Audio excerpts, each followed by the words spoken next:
कभी कभी वो रात और वो मंजर याद आता है तो मेरा दिल दहल उठता है कि आखिर वो क्या था। यह कोई ख्वाब था या हकीकत जिसे मैं आज तक नहीं भूल सका। जब कभी भी वह वाक़या मेरे सामने आता है तो खौफ के मारे आज भी मेरे रोंगटे खड़े हो जाते हैं और उस रात की सारी घटना मेरी आंखों के सामने एक फिल्म की भांति चलने लगती है। उस रात सच में हम बच गए और अगर वो ना होता तो शायद हम सब भी उस कंडक्टर के साथ अपनी जान से हाथ धो बैठते। यह कहानी विक्रम की है। विक्रम जी ने मुझसे यह कहानी अपनी शेयर की थी, तो आइए उनकी यह कहानी मैं उन्हीं के शब्दों में आपको सुना रही हूँ। तो उन्होंने बताया कि यह लगभग 20 वर्ष पहले की बात है। वो और उनका परिवार जयपुर घूमने का कार्यक्रम बनाए। उनका बेटा अहम बहुत दिनों से जिद कर रहा था, पापा मुझे राजस्थान घूमने के लिए ले चलिए। सो मैं उसकी बात मानकर उसे जयपुर घुमाने को राजी हो गया। उन्होंने बताया, मैं, मेरी पत्नी और मेरा बेटा अहम घर से जयपुर के लिए रवाना हो गए। हमने 2 दिनों में ही पूरा जयपुर घूम लिया, लेकिन मेरे पास अभी भी 2 दिनों की छुट्टी बची हुई थी। तो हमने सोचा क्यों ना अजमेर शरीफ भी हो आते हैं। और चूंकि ये हमारी प्लानिंग अचानक हुई थी तो हमें जल्दबाजी में बस का सहारा लेना पड़ा। और उस बस में और भी यात्री तो थे, लेकिन खासकर बुजुर्गों की संख्या ज़्यादा थी। हमारे जैसी केवल एक ही फैमिली थी। बस में यात्री भी कम ही थे क्योंकि बस भी थोड़ी खटारा टाइप थी, इसलिए उसमें ज़्यादा यात्री नहीं बैठे थे। करीब रात के 8 बजे वह बस अपने गंतव्य की ओर रवाना हो चली। हम तीनों अपनी सीटों पर बैठ गए। अहम तो सो गया, लेकिन मुझे और मेरी पत्नी को बीच बीच में हल्की हल्की झपकी सी आ जा रही थी। एक तो वीरान जंगल, ऊपर से अनजानी जगह, ऊपर से खटारा बस। बस में मुझे बहुत ही अनकंफर्टेबल लग रहा था। ड्राइवर को भी शायद बहुत ही जल्दी थी गंतव्य तक पहुंचाने की, इसलिए वो भी बस को तेज़ रफ्तार में भगाए चला जा रहा था। अंदर से डर भी लग रहा था कि कहीं वो बस को ठोक ना दे, क्योंकि अंधेरा घना था। साथ में सुनसान सड़क के किनारे, जिस पर ना कोई घर दिख रहा था और सड़क पर भी इक्का दुक्का वाहन ही दिखाई दे रहे थे। कुछ बुजुर्गों ने ड्राइवर को रोका भी कि बस की रफ्तार ज़रा धीमी करो। कुछ समय तक तो वह बस को धीमी रफ्तार में चलाया, लेकिन फिर कुछ देर के बाद उसने फिर से बस की रफ्तार बढ़ा दी। तो फिर से एक बुजुर्ग ने ड्राइवर को टोका, बस की रफ्तार कम करो। लेकिन मना करने के बावजूद भी वो ड्राइवर ने बस की रफ्तार बढ़ा दी। और ड्राइवर ने जवाब दिया, अंकल जी, जो मैं कर रहा हूँ वो बिल्कुल ठीक कर रहा हूँ। मैंने सुना है कि ये अच्छा इलाका नहीं है, बहुत ज़्यादा खतरा रहता है इस जगह पर, और हम इस इलाके को जितने जल्दी पार कर जाएं उतना ज़्यादा अच्छा होगा। ड्राइवर की बात सुनकर सब ने कहा कि चलो ठीक है। बस तेज़ रफ्तार से आगे बढ़ ही रही थी कि तभी एक तेज़ आवाज़ के साथ बस का संतुलन गड़बड़ा गया। बस थोड़ी दूर बढ़ी और रुक गई। अब हम सभी सकपका गए कि अचानक ये रात में क्या हो गया। इतना खतरनाक इलाका है और बस का रुकना भी, किसी का भी जी डर जाएगा। ड्राइवर ने अपनी टॉर्च जलाई, बस के नीचे उतरा और उसने देखा कि क्या बात है, बस को आखिर हुआ क्या, वो रुकी क्यों। और कुछ देर के मुआयने के बाद उसे पता चला कि बस के पीछे और के दोनों पहिए पंचर हो चुके हैं और बस में एक्स्ट्रा पहिए भी नहीं हैं जिससे कि उसकी मरम्मत हो सके। अब किया क्या जाए, सभी सोच में पड़ गए। रेतीली अनजान जगह, अमावस्या की वह गहरी काली रात, जंगली जानवरों का डर और बस का यूं खराब हो जाना, सबके तो जैसे होश ही उड़ गए।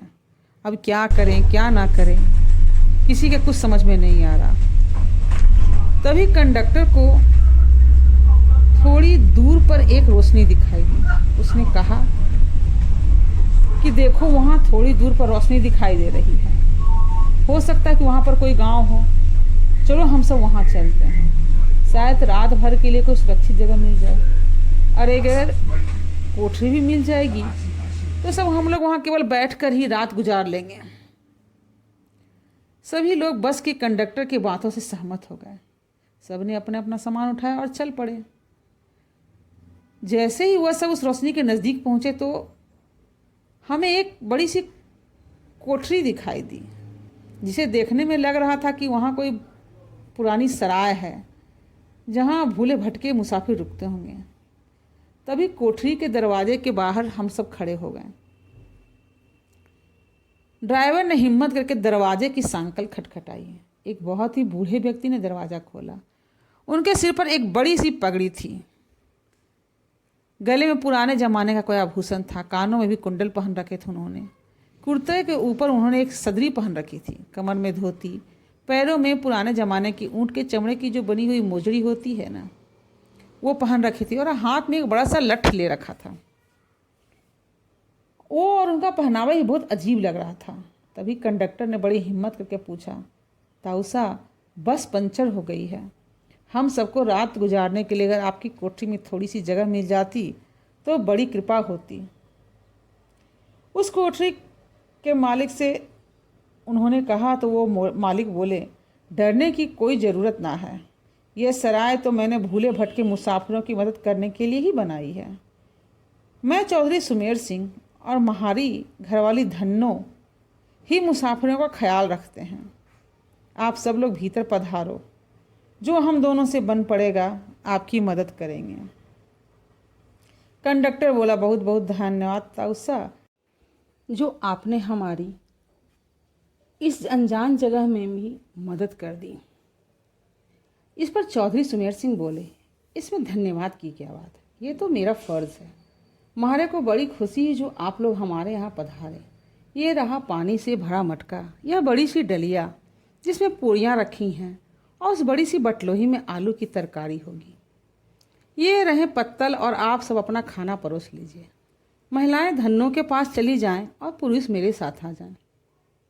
जल्दी से सब खाना खा लो, और जिसे बाहर का काम निपटाना है वो निपटा लो, क्योंकि 12 बजे के बाद कोई भी बाहर नहीं निकलेगा, और ना मैं किसी को बाहर निकलने दूंगा, और कोई भी इसका कारण नहीं पूछेगा। सबके सब पास घड़ी तो है ही, इसलिए समय के अनुसार काम करके सब सोने के लिए लेट जाओ। ये रहे कंबल, सब बिछा लो। इस पर विक्रम सिंह ने कहा कि हम सब ने चौधरी सुमेर सिंह की सारी हिदायतों के अनुसार काम किया और कंबल बिछाकर लेट गए। जिसके पास अपने शॉल और चादर थे वे सब ओढ़कर लेट गए। चूँकि मेरे पास ओढ़ने वाला एक कंबल था, इसलिए मैंने मेरे बेटे को अपने साथ सुला लिया, और मेरी पत्नी औरतों के साथ अपना शॉल ओढ़कर लेट गई। चौधरी जी ने एक बार फिर सबको बाहर न जाने की हिदायत दी। लगभग 12 बजे के बाद ना जाने कंडक्टर को क्या सूझी, उसे बीड़ी पीने की तलब लगी और वो बाहर जाने लगा। चौधरी जी ने उसे बहुत रोका, मना किया, लेकिन वो रुका नहीं। कंडक्टर के बाहर जाने के बाद चौधरी ने जल्दी से कोठरी के किवाड़ बंद किए और साथ में पटरे की मदद से किवाड़ को मजबूती से बंद कर दिया कि कोई भी भीतर ना आ पाए। कुछ ही देर के बाद बाहर से बहुत बहुत बुरी बुरी डरावनी आवाज़ें आने लगी। साथ में कंडक्टर की भी आवाज़ सुनाई दी थी। वो चिल्ला चिल्ला कर बचाओ बचाओ चिल्ला रहा था। कोठरी के कुछ लोग कंडक्टर की मदद के लिए बाहर जाने लगे, लेकिन चौधरी जी ने उन्हें सबसे यह कहकर रोक दिया कि अगर सब बाहर गए तो सर्वनाश हो जाएगा। वो शैतान अगर भीतर आ गया तो हम में से कोई भी जिंदा नहीं बचेगा। सब अपनी जान के विषय में सोचकर पीछे हट गए, और फिर चौधरी जी ने सबसे कहा कि सब अपनी अपनी जगह पर लेट जाएं, और उनकी बात मानना भी हमारी मजबूरी थी। 1 ही घंटा के बाद करीब करीब हमको और सबको ही नींद आ गई, और जब हम सुबह जगे तो वहाँ का मंजर देखकर ही दंग रह गए। हम सभी उस रात रेत पर लेटे थे और वहाँ से वह कोठरी गायब थी। केवल हम लोगों का सामान ही पड़ा था, और वहीं पर 2 समाधियाँ बनी थी जिन पर चौधरी सुमेर सिंह और धन्नो सिंह लिखा हुआ था।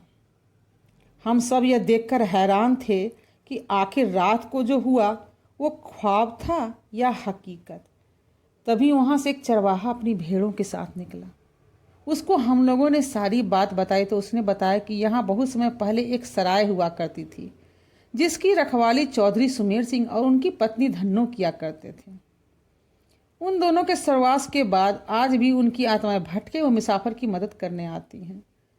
इस इलाके में बहुत शैतानी आत्माएं रहती हैं जो लोगों को कत्ल कर देती हैं, लेकिन सुमेर सिंह और उनकी पत्नी धन्नो अच्छी आत्माएं हैं, इसलिए वो लोगों की मदद करने आ जाते हैं।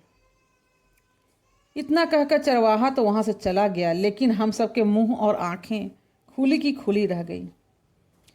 फिर हम सभी ने जैसे तैसे अपना सामान उठाया और सड़क पर आ गए और बस की ओर आए तो देखा वहाँ कंडक्टर की लाश लहूलुहान पड़ी हुई थी।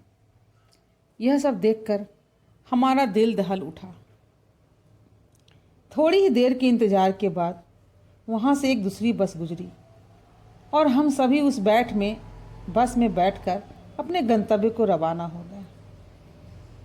इस तरह से किसी तरह से हमारी जान उस दिन बच गई और आज भी उस मंजर को हम याद करते हैं तो देह में सिहरन सी हो जाती है। ऐसी ही और कहानियों को जानने के लिए मेरे चैनल को लाइक, शेयर और सब्सक्राइब करें और कमेंट करके बताएं कि उस रात कितना भयानक डर लोगों को लगा होगा जब अनजान जगह में उनके साथ ऐसा हुआ होगा तो।